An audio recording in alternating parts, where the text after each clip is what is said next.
everyone. How are you all doing? I'm doing fine. Well, I went out today in the freezing cold. Freezing cold. Well, when you live where there's a lot of winter, you either dress warmly and go out and take your car or your buses or whatever, or you're stuck if you don't. You have to go to school, you have to go to work. Either you take the bus or you take the car, you take your school bus. It's very, very cold and there's a lot of snow. They close the schools down, and it's the way it's always been. I remember my mother telling me when she was young they used to go ice skating in the winter. And she said her ankles kept falling in. And her grandmother, my grandmother, when she went skating, she wasn't good at it either. Her ankles kept falling in. And she said my grandmother lived out in the country in Ontario, and the skating rink was a skating rink, and it had a shack with a little furnace in the middle, and furnace in it. And she said I'd be the one sitting there by the furnace, uh, warming my hands by the fire. They weren't very sportive, you know. Nowadays they encourage people to be more sportive. Now I'm going to read from my book.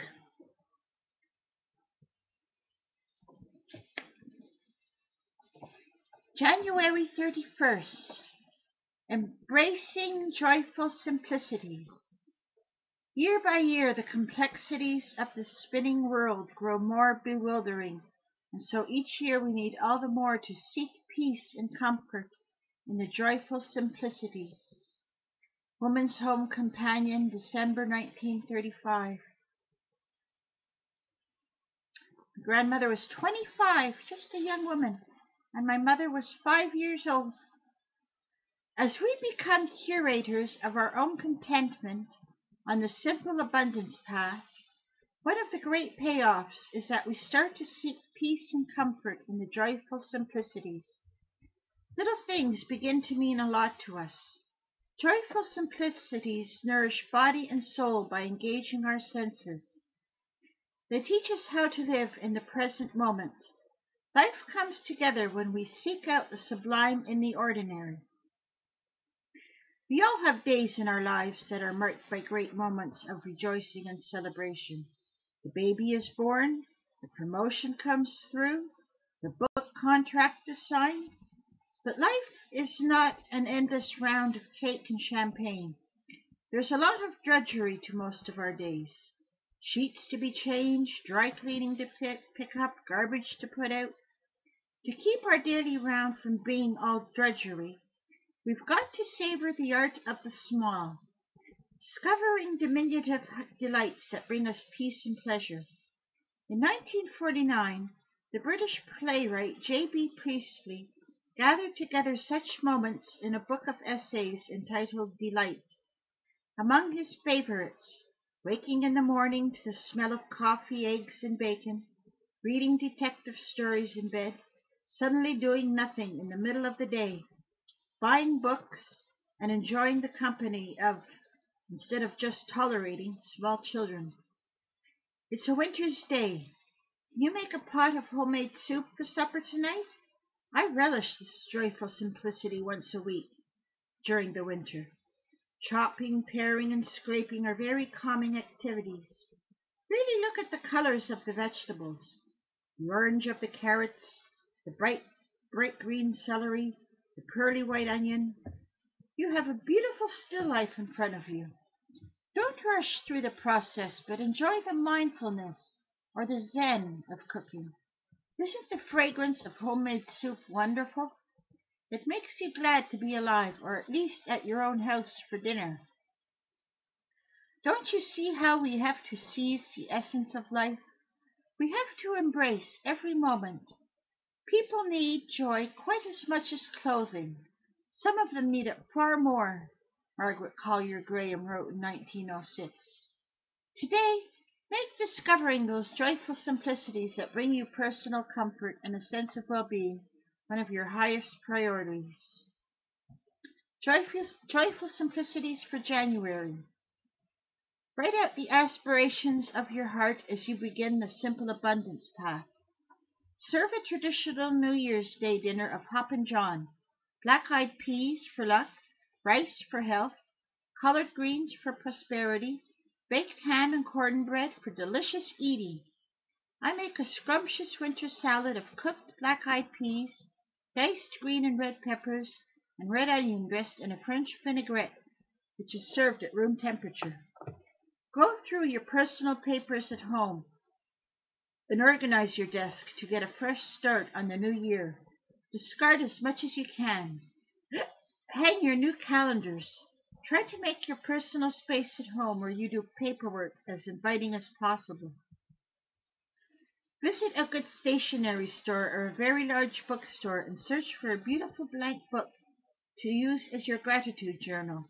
Or look for the Simple Abundance Journal of Gratitude, which I created especially for this purpose. For expressive journals available on the web, visit an art supply shop and simply look around. Take in all the different ways that you can begin to express yourself. In vivid color on paper, canvas, and clay. If you can't find my illustrated discovery journal, Creating a Visual Autobiography of Your Authentic Self, pick up a black-bound spiral artist notebook to use for your collage therapy.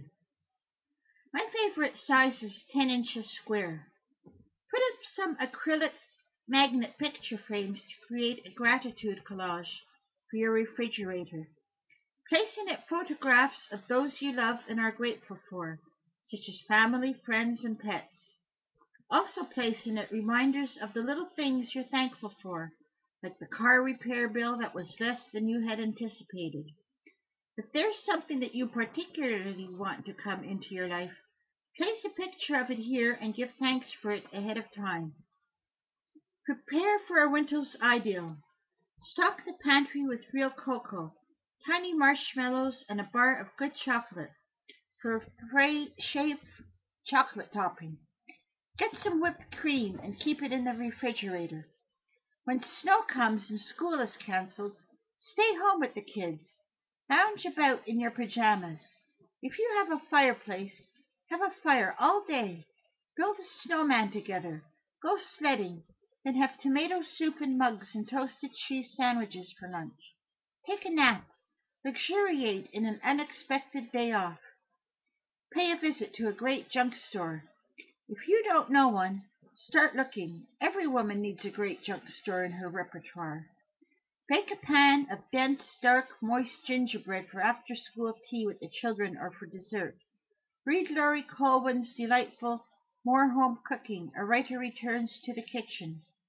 Laurie's most important tip is not to use ordinary molasses. Instead, she wholeheartedly recommends C.S. Steen's Syrup Mill of Abbeville, Louisiana. Visit them on the web. British cooks can use Lyle's Golden Syrup. Visit the local library and read some new magazines you don't normally subscribe to. I do this once a month. It's fun and frugal. Force some sprig bulbs to blossom. Miniature daffodils, paper whites, hyacinths, and tulips to brighten your spirits and home with color and fragrance in midwinter. Visit a local nursery and ask for bulbs specifically bred for this purpose, or browse online.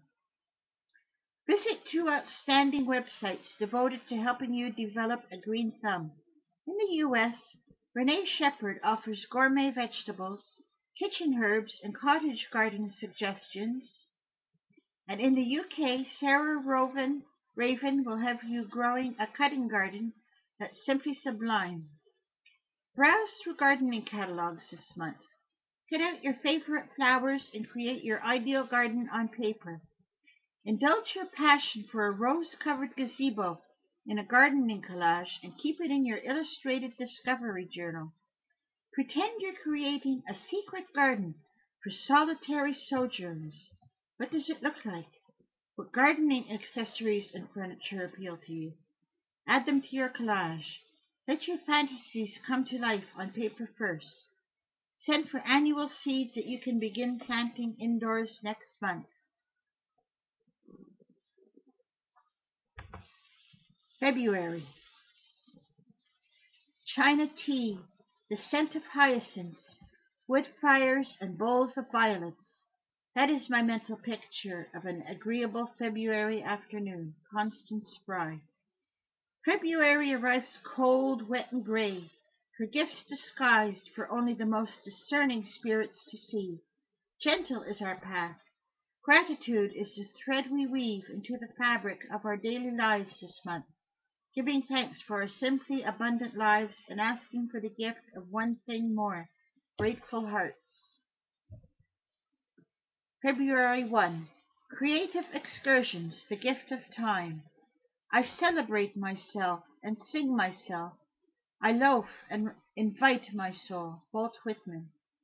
Now that you've met your authentic self, wouldn't you like to get to know her better? You can when you start going on creative excursions together. Creative excursions are regular solo rendezvous with your authentic self designed for this purpose. In the beginning of any intimate relationship, the best gift you can offer another person is the investment of quality time together. So it is with your authentic self. You have probably been ignoring her for decades. Now it's time to make amends. What will you do? Celebrate yourself. Find pastimes that make your heart light and your spirit sing. Take in a movie, one of those English period dramas you love. Have an early breakfast before work at a new French cafe. Cruise the aisles at that incredible Italian market.